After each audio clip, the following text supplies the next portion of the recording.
გამარჯობათ მეგობრებო, ყველას მოკითხვა, ბედნიერება და სიხარული. დავიწყოთ ჩვენი ამბები. დღეს სამშაბათი დღეა, პოლიტიკის დღე გვაქვს. გინდა არ გვინდა, მაინც უნდა ვილაპარაკოთ ამ თემაზე, იმიტომ რომ გვეხება და ჩვენ იმ ფორმულას მივყეთ. ომები, მიზეზი, საერთოდ ცხოვრებაში არა მარტო პოლიტიკაში და ომზე და იმაზე არის მიზეზი, მიზანი, მერე არის საბაბი, ეს მიზანი რომ მიაღწიო და მერე არის დასკვნა. ჩვენ დასკვნა გამოგვაქვს, რა თქმა უნდა, მაქსიმალურად შევეცდებით ობიექტურები ვიყოთ, რა თქმა უნდა, ჩვენი არსი, ჩვენი ყველა საფუძველი არის უფლიდან გამომდინარე, მაგრამ სამწუხაროდ ადამიანები არ მისდევენ ან უფლის სწავლებებს და ცნებებს და ცხოვრობენ ადამიანური გონებით და აზროვნებით. აქედან გამომდინარე არის ეს პოლიტიკა, არის ეს ომი, არის ეს მიმდინარე პროცესები და ვინაიდან ჩვენ ამ გარემოში ცხოვრობს და გვიწევს, გვინდა თუ არა გვიწევს ატყოფნა, ჩვენს ადამიანური ანალიზი გავაკეთოთ, რა თქმა უნდა, საფუძველი არის ყოველთვის ღმერთის სწავლება. მაგრამ მითის ეს ჭიდილი ადამიანის აზროვნებასა და ღმერთის აზროვნებას შორის, ჯერ ესეთი ღმერთს ვერ აჯობებს, მაგრამ ღმერთი უბრალოდ თავისუფალ არჩევანს გვაძლევს და ადამიანები სამწუხაროდ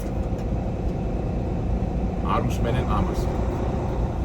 ეხლა დასახლებულ პუნქტში ვარ, ოზემანში ვარ, გავალთ ეხლა ტრასაზე და ტრასაზე უფრო თავისუფლად დავიწყებ საუბარს იმ პოლიტიკურ მოვლენებზე, რაც ხდება სოფლიოში.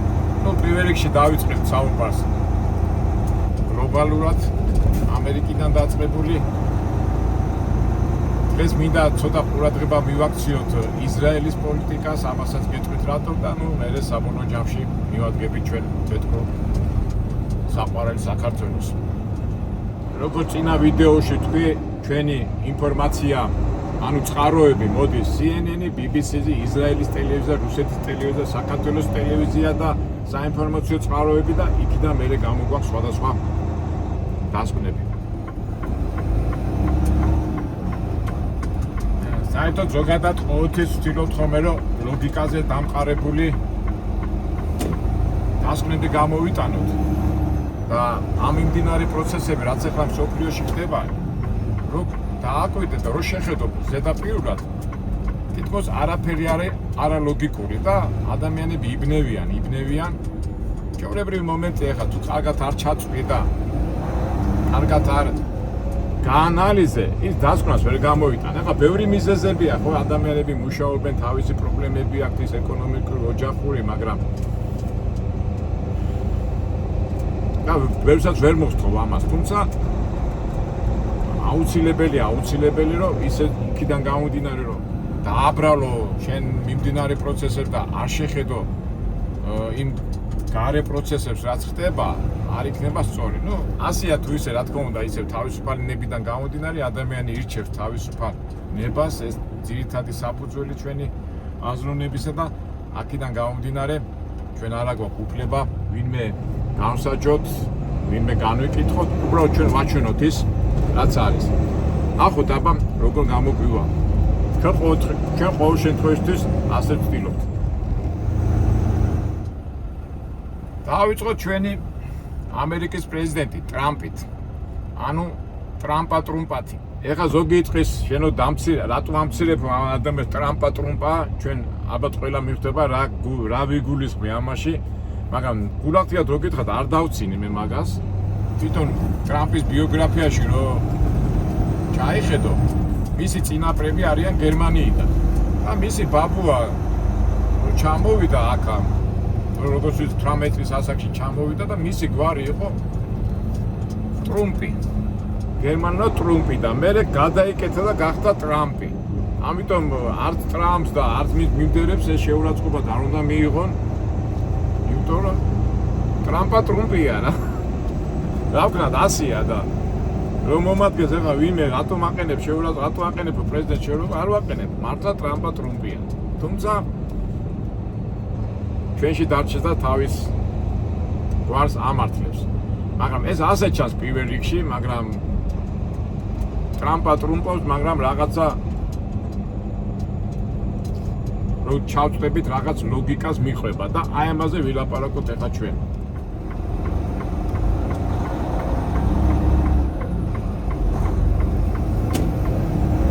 რა ფაქტია, რომ ამერიკის პრეზიდენტმა არია სიტუაცია და ტრამპა ტყუილად არ ეძახიან, იმიტომ რომ ყველა მისი განაცხადები უკვე რომელიც გადასულია შეურაცხყოფებზე არაორდინარობაში და უკვე პირდაპირ ამბობენ, რომ ეს ადამიანი უკვე სიგიჟის ნორმებს ექვემდებარება. როგორც უკანასკნელი ბიჭი ისე ელაპარაკება უკვე თანამდებობის პირებს და უკვე ამერიკელებს ეს არ მოსწონთ, მით უმეტეს ამერიკა, რომელიც ყოველთვის გამოირჩევა თავისი პოლიტიკური ნორმების დაცვით, ეხლა ჩვენ რაც არ უნდა ვილაპარაკოთ, ქვეყანას გეოპოლიტიკური მიზეზი აქვს, მიზანი აქვს რაღაცა, ისინი ყოველთვის იცავენ ტაქტიკას და დიპლომატიას. ეხლა მოგწონს თუ არ მოგწონს, ეხლა ამერიკას ამას ვერ დაუკარგა მის ისტორიას რო გადახედო, მაგრამ მოვიდა ეს კაცი, ეს ტრამპა და არია ყველა ეს ნორმები, ცდილობის და მოქმედების და ისეთ რაღაცებს ეძახის თავი თანამშრომლებს, სხვა ქვეყნების პრეზიდენტებს, პრემიერ-მინისტრებს, უკვე მთელი მსოფლიო შოკირებულია და თვითონ მოსახლეობაც უკვე დგას საკითხი მაგისი, რომ მაგი უნდა იმპიჩმენტი მოხდეს. აი ხლაც ბოლოს 2 დღის წინ მაიამში რუბიოს ხარდასაჭერად ჩავიდა და მოგეხსენებათ, რუბიო მისი სახელმწიფო მინისტრია და მისი ის არის აკრია ფლორიდელია რა, მისი მომხრეები და რაღაცაზე ჩავიდა იქ, რომ რაღაც ხარი დაუჭირო და რაზე ჩავიდა ამაზეც მე გეტყვით. მოსახლეობამ ის დარბაზი, სადაც შევიდა ტრამპი, სტვენითა და უარყოფითი ემოციებით მიიღეს. მაგრამ ეს ხო იცი როგორი ნარცისული ადამიანია და დატოვა დარბაზი. აი ეს სულ რაღაც 2-3 დღის წინ მოხდა. ესე იგი ისე თქვა, იმიტომ რომ მოსახლეობა უკვე არის ძალიან უარყოფითად განწყობილი ამ ტრამპის მიმართ. მაგრამ საოცრებავ ტრამპი კიდევ ახერხებს მართვას. მოგეხსენებათ, აი მისი მომხრეები იძახიან, რომ ტრამპს თავის ცხოვრებაში 6-ჯერა ბანკროტства მიღებული, მაგრამ მაინც გამოძრვა და ეხლაც გამოძრება ამ მდგომარეობიდან. მაგრამ არ ვიცი როგორ იქნება. წარმოიდგინეთ, უკვე კონგრესზე დადგა საქმე, რომ ტრამპის საკითხი განიხილონ იმპიჩმენტზე. ძალიან დიდი მასშტაბური მუშაობა მიდიოდა რაღაც 2 კვირის განმავლობაში და საოცრება და რაღაც ეხა გასუსულები არიან. უკვე აღარ ლაპარაკობენ ამაზე. და უკვე ეჭვები წავიდა, რა ხდება, როგორ ხდება. თუმცა ისეთ იმეს მოვლენებს უყურებ და ამას მე სულ უსმენ CNN-ში, Fox-ში და ამერიკულ მედიაში. და რა ხდება მეგობრებო? და ისრაელი ვახსენე მე. ფაქტია, რომ ტრამპი ექვემდებარება ისრაელურ, ანუ ებრაელების სიონისტურ ინტერესებს. და რა ინტერესებია ეს მეგობრებო? მოდი ახლა მარემ ისრაელზეც გადავიდეთ. ტრამპი რო გახდა ამერიკის პრეზიდენტი ორივე არჩევნებში, მისი დამფინანსებლები იყვნენ ებრაელები. მოგეხსენებათ, ებრაელები ძალიან ფინანსურად ძალიან ჭკვიანი და ძლიერი ადამიანები არიან და მეც პირადად ახლა მე რომ მკითხო, ებრაელები არიან ერთ-ერთი ყველაზე წარმატებული ერი ნებისმიერ სფეროში, თუნდაც აიღეთ ახლა ნობელის პრემიიდან, მგონი 100 კაციდან 60-70 არის ებრაელი. მაგრამ ეს იმას არნიშნავს, რომ ახლა ხო არის ახლა ცუდი კონტექსტით კი არ ვიძახი, მე იმას ვაჩვენებ რაც არის. ხოდა მისი ტრამპის დაფინანსება ებრაელების ხელში იყო. წინა არჩევნებზეც როცა გახდა პრეზიდენტი და ეხლაც. და ეხლაც ექვემდებარება მას. იმიტომ რომ შევხედოთ ახლა აი მაგალითად ტრამპის ყოველი გამონათქვამი და თქვენ მოგეხსენებათ, ხო? ყველაფერი მაგას, ბიზნესმენი კაცია და ყველაფერს უყურებს მოგების თვალსაზრისით. რაციონალურად მისი აზროვნება და ცნობიერება არის რაციონალური, არის მოგებაზე გათვლილი. და მოდი რა სიმართლეს უთხრათ, სიმართლეს თვალი როგორ ამბობენ. სიმართლე თქვა, ებრაელებზე რაციონალური ადამიანები მე არ მიმაჩნია, ძალიან პრაგმატულები არიან, ყველაფერი გათვლილი აქვთ. ეს ჩანს ფინანსებიდან გამომდინარე და წარმატებულებიც არიან რა. ხოდა ეს ორი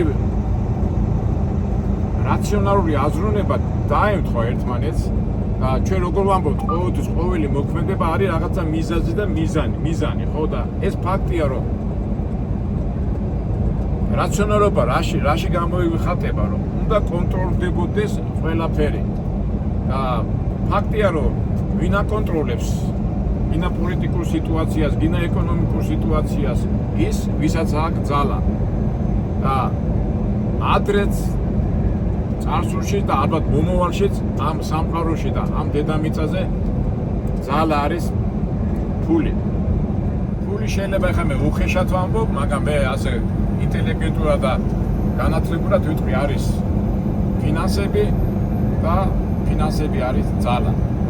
აი პირადად ებრაელებიც როგორები არიან, ხო, არასდროს აი კამაჩი ან ურთიერთობაში ძალადობაზე არ იხურება. ყოველთვის აქცენტია გადატანილი ფულზე და მაგათი განცე ისიც არის, ხო, რა ქვია.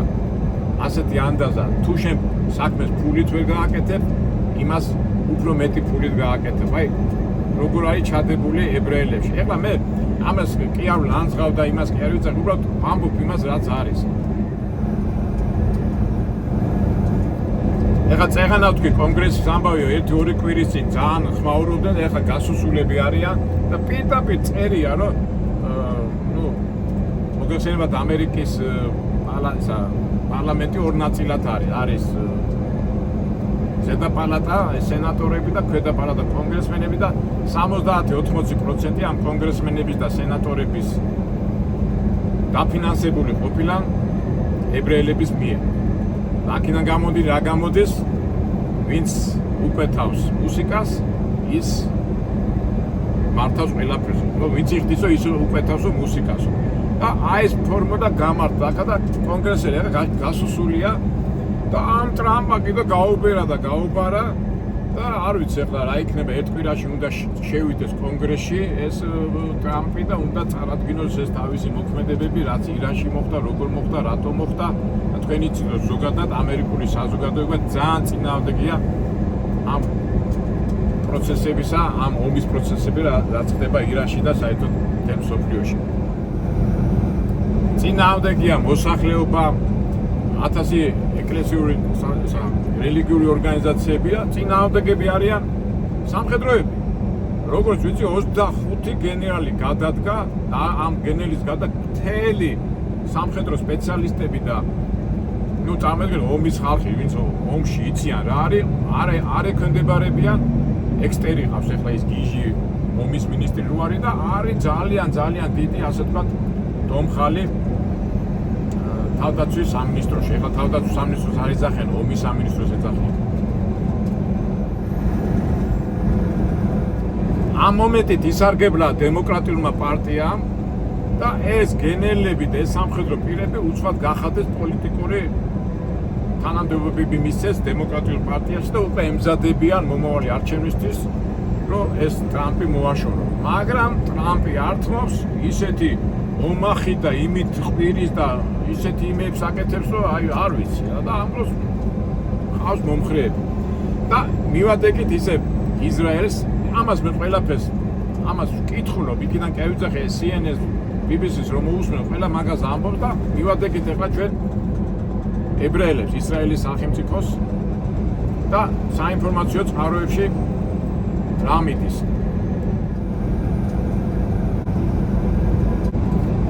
უჭერენ ტრამპს მხარს, ომის გაგრძელებას უჭერენ მხარს, მაგრამ აკრიტიკებენ, უყვეთ აკრიტიკებენ ტრამპს იმის გამო, რომ არ იქცევა რაციონა, ბოლომდე არ აწვება ირანელებს და ბოლომდე არ მიდის განადგურებაზე.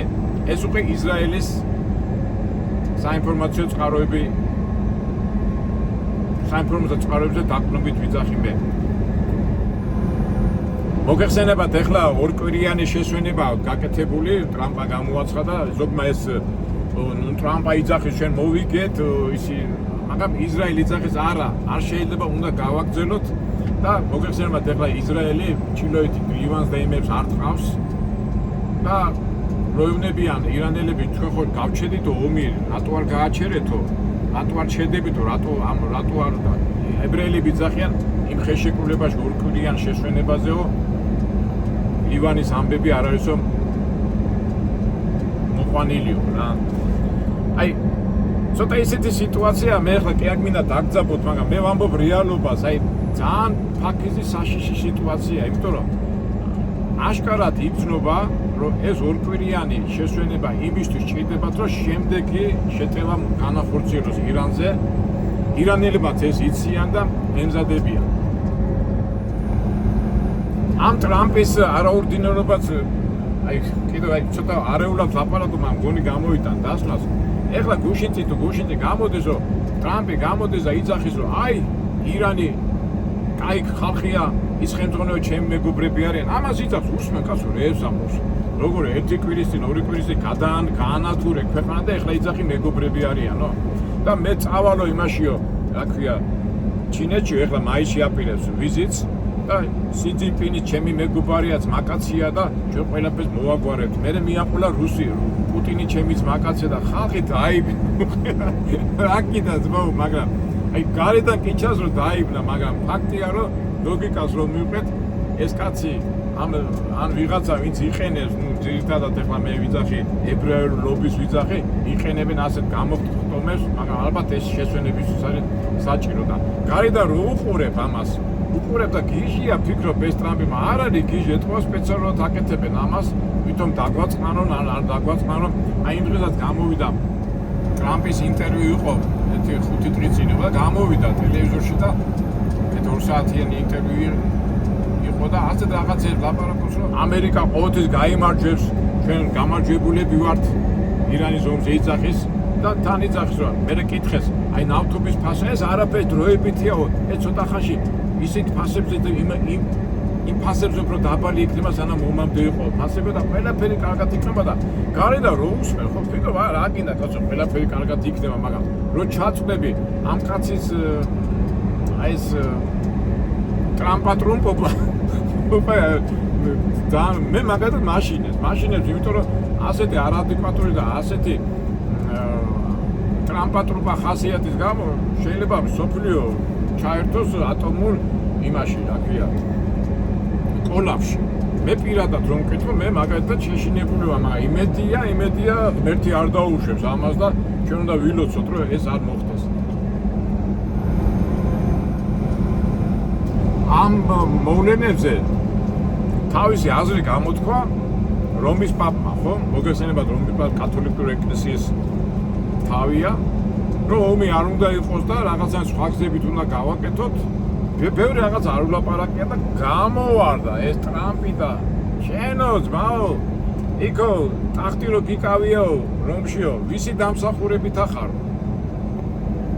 რომის პაპა გაი, წამოდგა ეს და ბოლოს დაემუქრა რომ აი ეს ამერიკის პასპორტი რო გაქვს, მაგა ჩამოგართულა. ტრამპი ეუბნება ამ რომის პაპზე რა.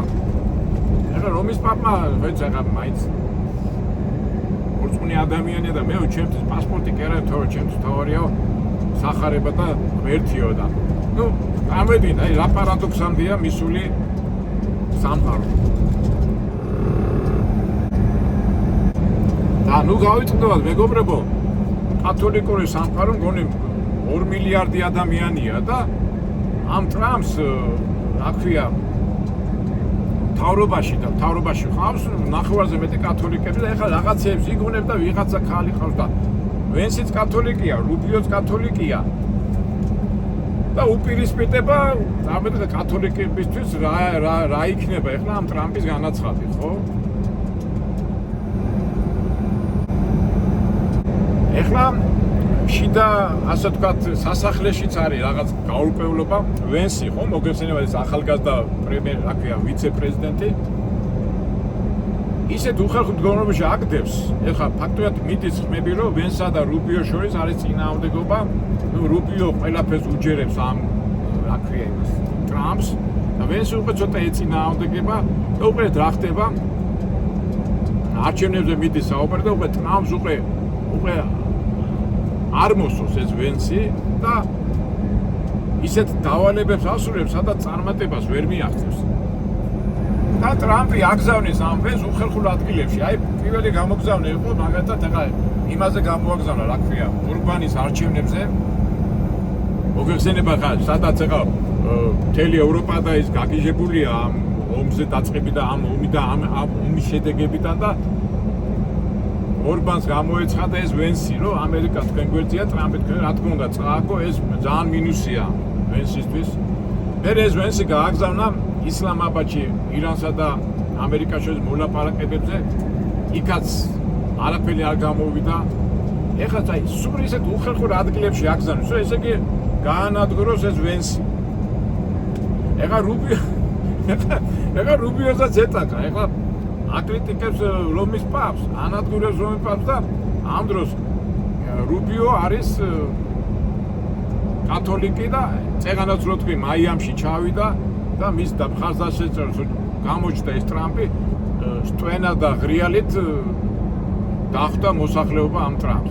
აი საერთო სამში ძალიან მაგარი ქაოსია ახასთან. ну кай აქ კიდევ მოახერხებს რაღაცა ეს კონგრესმენი არ ვიცი რა იქნება კონგრესმენები როგორ გადაწყვეტებენ როგორ წავა აქ სიტუაცია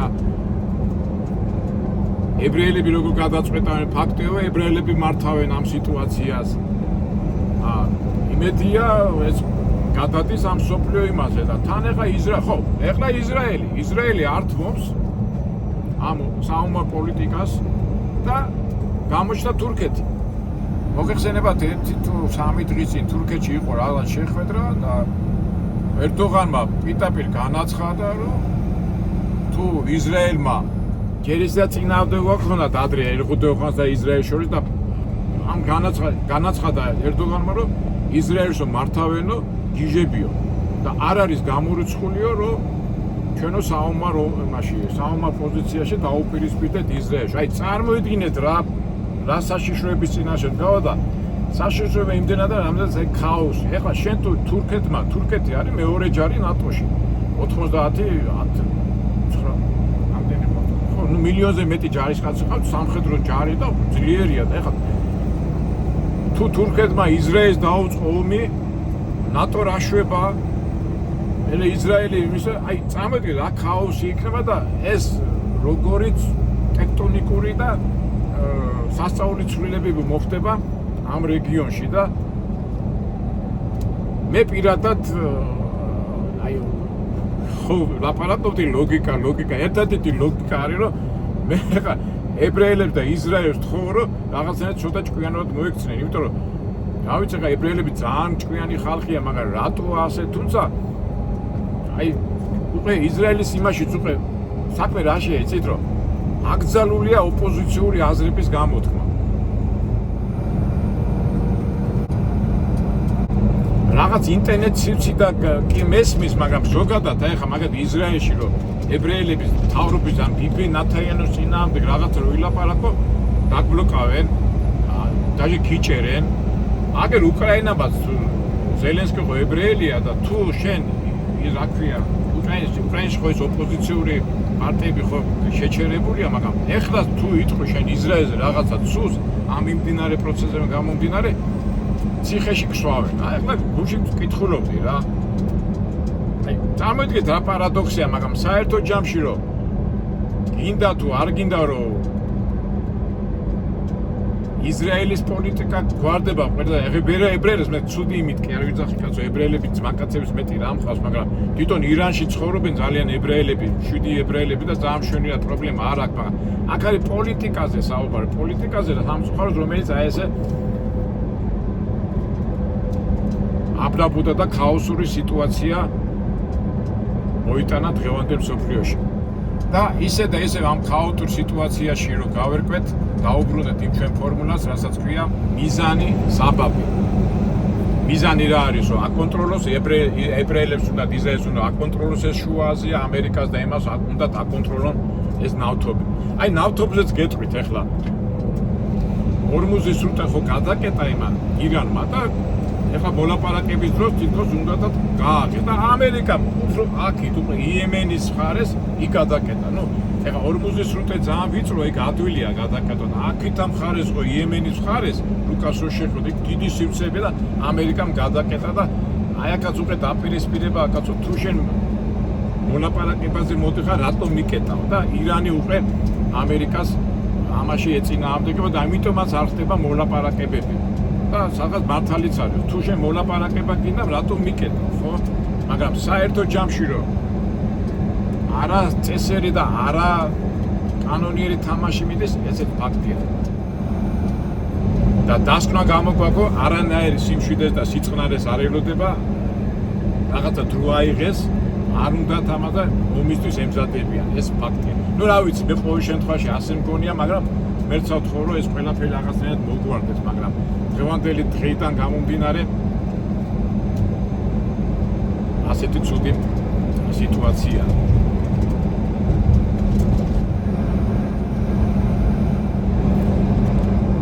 შევეხო ჩვენ საქართველოს, რომელიც ძალიან მტკივა. ნუ ეს მომიტინგეები მე-500 დღე დადიან, გულახდიათ გითხრათ ჩვენი ლოგიკიდან გამოდიან ჩვენ მე მაგას ვერ გავიგე რა უნდათ, მე არა, კი მესმის რა უნდათ იმ რუსთაველზე. უბრალოდ მე ამას ვხსნი რომ არის რაღაცა ძალა, იმიტომ რომ ბევრი ახალგაზრდა რომანტიკულად უდგება საქმეს, აი ანალიზს არ აკეთებ და დავაი მე ასე უყურებ რა და ისინი ჩვენი ახალგაზრდებიან, ჩვენი თანამემამულეებია და ჩვენი სისხლი და ხურციანია, უბრალოდ მინდა რომ პროზა აი რა არის მაგათი მოქმედება და რა შედეგი მოყვება, არანაირი შედეგი არ მოყვება და ეხლა თუ სპექტაკლები გონიათ პოლიტიკა და აი ესე იმის ცვალებადობა აუქნათ მაშინ უყურო და მაგრამ რეალურად რომ არაფერს არ აკეთებენ და დადიან ას მუდმივ გმირებიდან გამომდინარე მე აღარ ვიტყვი იმ სიტყვას რაც გავრცელებულია. ნუ პოლიტიკა არ არის თამაში და არ არის რაღაცა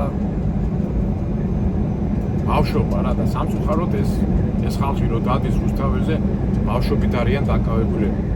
თუმცა მაგის ახსნა შეიძლება ალბათ ეს ადვილი არ არის ხა იაროს ზემოთქვემოთ, მაგრამ ეთქვა ფინანსდება აქ არის უკვე ევროპული ინტერესები, გეოპოლიტიკური მომენტებია.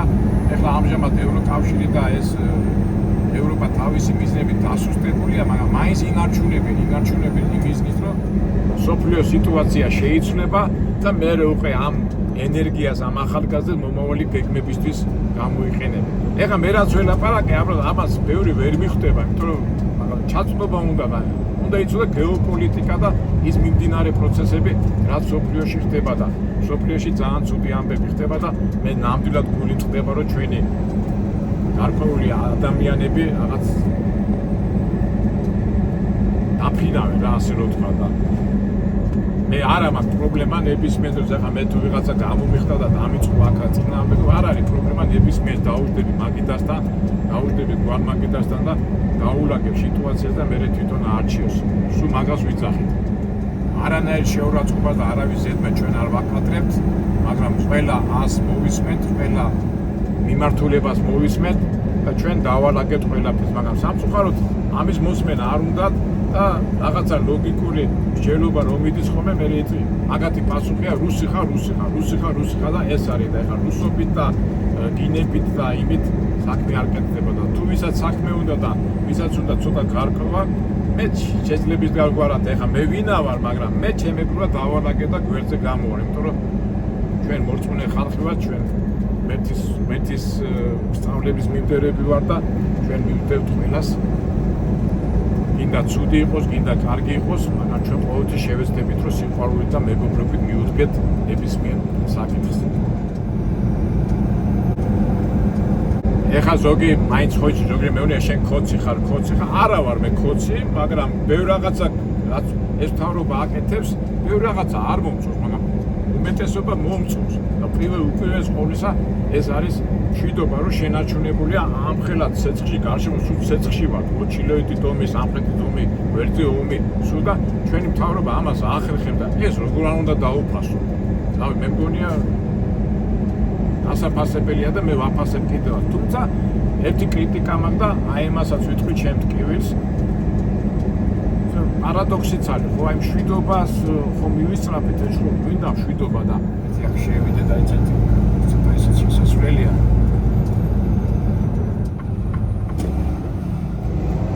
ხო, ერთი 14 მაილი გვაქვს მისასვლელი და ალბათ ამაშობაში სათქმელს ვიტყვი. ხო და რას ვაგობ? რა თქმა უნდა, ჩვენ მთავრობას მადლობა უნდა უთხრა და რასაც აკეთებენ ამ მშვიდობის ხრივ უკრაინა და მე მაგაში ვაფასებ და არც უარყო. მაგრამ ერთი რა ვერ გამიგია, იცით მეგობრებო, მშვიდობაო და ეხლა გავსედა ინფორმაცია, რომ არაბებმა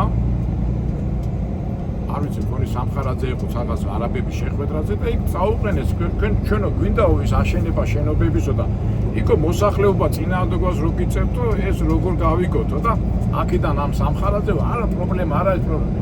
მეგობრებო, პრობლემა არ არის. აი მე ვარ მაგის წინააღმდეგი პირველ რიგში და ჩემნაირი რამდენია და როგორ ფიქრობთ ეხლა ეს პროექტი რო გავცირდეს, ეს არაბული პროექტი, მშვიდობა იქნება საქართველოში? რა ვიცი, რაციონალურად და ყველაფერს თვლითო და მით უმეტეს ეხლა ანგარიშები და შეიძლება გამიკრიტიკები ერთმანეთს, ეს არის მეჯანოაშვილი ერთმანეთს და აი მან როგორ ახართ, აი მან მაგი მაინტერესებს რა. ამ არაბული ინვესტიციით მშვიდობა იქნება საქართველოში? აი მაგაზე მაგარი წინააღმდეგები ვარ და დაფიქრდნენ ჩვენ მთავრობა რამდენი მეგონი 10 ვიდეო მიუძღვენი ამ საკითხს და მაინც ვერ ისვენებენ და უბრალოდ სულ ამბობ ხოლმე დავცინე ხოლმე ადამიანებს მათემატიკა არ იცი და რა ვიცი ამათმა ფული დათვა იციან და ისი დათვალო რომ ვინ იქნება ამის მომხრე და მე სულ მაგას ვიძახი ჩაატარეთ რეფერენდუმი თუ არა და იქნება არეულობა და აი უკვე წყალში ეყრებათ ის ყველაფერი რასაც ეს ჩვენი მთავრობა აკეთებს და იმედია ისე ღმერთის სიყვარულით და ღმერთის წყალობით ეს ყველაფერი კარგად მოგვარდება და მე დარწმუნებული ვარ მოგვარდება და ეს პროექტი არ გაკეთდება. უპირველეს ყოვლისა ჩვენ გვინდა მშვიდობა, ჩვენ გვინდა დემოგრაფიული საკითხი, ჩვენ გვინდა კეთილმოწყობა და პირველ რიგში ნამდვილი მშვიდობა, რასაც ქვია ოჯახებში მშვიდობა და ასეთი რაღაცა და ეს ყველაფერი იმედია კარგად მოხდება. ეს ვიწრო ადგილებში მიდივარ 11 მაილი დამჭა რაღაცა ახალი და ამ ჩვენ სათქმესაც ვიტყვით, ხო? და ბოლოს ერთი რაღაცა მინდა კიდევ თქვა, მოგეხსენებათ რელიგიურ თემას ვიტყვი. სამწუხაროდ ჩვენი პოლიტიკოსები ერევიან პატრიარქის არჩევის ამბავში და პოლიტიკურ სიტუაციიდან გამომდინარე, ამაზე მე ალბათ ჩვენც ვილაპარაკებთ. ყველაფრის პოლიტიზირება ხო არ შეიძლება, ხო? ეხლა გამოვიდა ის ოპოზიციის ჩვენ იქაც შევართ, აქაც შევართ. ხო ხედავ ოპოზიციის წარმომადგენელო რომ შენ ხალხი არ მოყვება, იმიტომ რომ აქაც იგივეა, ბიჭო, დათვალე მათემატიკა რა და ალბათ მიმიხდებით ვისაც ამბობ და ნუ ეს მე იმდენად არ მადარდეს მაგი, იმიტომ რომ ვიცი რომ ქართველი ხალხი ჭეშმარიტ გზაზე დადგება და ისე მოხდება როგორც ამ სულიერ ამბავში ვიძახი, მაგრამ ერთი რაღაცა მინდა კიდევ თქვა რომ ეხლა გარდაიცვალა ის ნარიმან ხო ის ბერი და მიკვის ხოლმე რა გქვის ხალხო ეს ელემენტარული დაფიქრდით რა. მე ამ ნარიმანის შეხვედრილი ვარ ამ ნარიმანს მაგი ადრე მოღვაწეობდა შვეტიცხოველში და რას ამბობდა ხოლმე, იცით, თავისებური კაცი იყო, ძალიან ბერი იყო და ძალიან აი აქტიურობდა მოქმედი იმეებში და ერთ-ერთ კამაჩი დავესარი, მაგის კამაჩი კამათობდა სხვა ბერთან, იმიტომ რაღაც ვერ აბავდნენ ერთმანეთში თავს და რას ამბობდა ეხლა, აი გეტყვით. ქრისტეო, ხო არისო მე ზეღმერთიო და ადამიანის სახით ხო მოვიდაო დედამიწაზეო, ხო? და მამა ღმერთსაც ხო შეუძლია ადამიანის სახით მოვიდესო. მე ხო და ისავარო მეო. ამას ამბობდა, ამას ნარიმანი მე თვითონ ჩემი ყურით ამას მოსმენილი იმ პატარა შეხვედრაზე რო ვიყავით ხოლმე და ხო და რა ვიცი, ადამიანი ამბობდა რომ მე ვარ ღმერთიო რა და ყავდა მიმდევრები, მე იმათაც შეურაცხყოფას არ ვაყენებ, მაგრამ ელემენტარული ის არის რა, არ ვიცი, აი და მე რაც მოხდა, რომ მე პატრიარქმა აყარა ბერობის უფლება, იმიტომ რომ მე იმაში გადავიდა და ეს ადამიანი გარდაიცვალა. რა თქმა უნდა, ყველა ადამიანის გარდაცვალება არ არის ასიამოვნო და ეს, მაგრამ უბრალოდ რო ფიქრობ, რატომ, როგორ და ჩვენც ხო იმას ვიცახი, რომ ეხლა აი ამ კაცის მიზანი, რომ ღმერთისთვის ემსახურა, მაგრამ მე ამბობდა, რომ მე ღმერთი ვარო. აი მან უკვე მე ავირიე, მე და ნუ დასკვნად გამოიტანეთ, უკვე მე გამოვიტანე ჩემთვის დასკვნად, აბა თქვენს გამოიტანეთ დასკვნა რა მოხდა.